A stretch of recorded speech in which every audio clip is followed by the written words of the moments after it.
পবিত্র রমজানে জনদুর্ভোগ কমাতে এবং ঢাকা চট্টগ্রাম মহাসড়ক যানজট মুক্ত রাখতে কুমিল্লার 14 গ্রাম বাজারে বিশেষ অভিযান চালিয়েছে উপজেলা প্রশাসন। সোমবার সকাল থেকে দুপুর পর্যন্ত চলা এই অভিযানে অবৈধ স্থাপনা উচ্ছেদের পাশাপাশি দুজনকে গ্রেফতার করা হয়।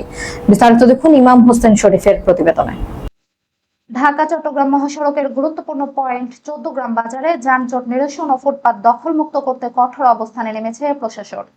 সোমবার সকাল 10টা থেকে দুপুর 1:30টা পর্যন্ত উপজেলা নির্বাহী অফিসার মোহাম্মদ নুরুল আমিনের নেতৃত্বে এই বিশেষ অভিযান পরিচালিত হয়। মূলত রমজানে সাধারণ মানুষের চলাচল নির্বিঘ্ন করতে এবং দূরপাল্লার যাত্রী ও যানবাহন যেন যানজটে না পড়ে সে লক্ষ্যেই এই উদ্যোগ।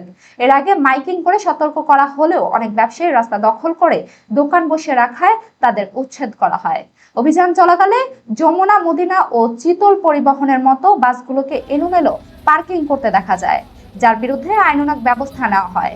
অভিযানে নির্বাহী অফিসারের সাথে ছিলেন হাইওয়ে পুলিশের ওসি মোহাম্মদ শাহাবুদ্দিন এবং 14 গ্রাম প্রেস ক্লাবের নেতৃবৃন্দ।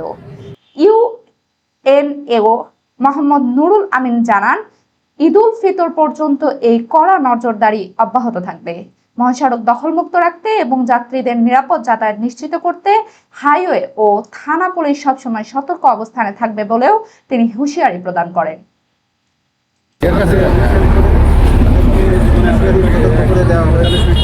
ভবিষ্যতে যদি এই ধরনের অবৈধভাবে পার্কিং লট অবস্থায় পাওয়া যায় তাদের বিরুদ্ধে কঠোরভাবে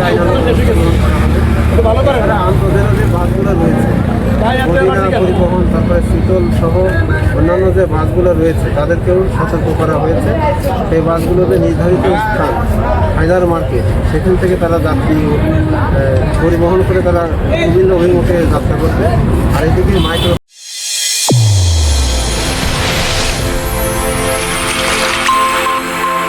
চ্যানেল A1 হৃদয়ের স্পন্দন।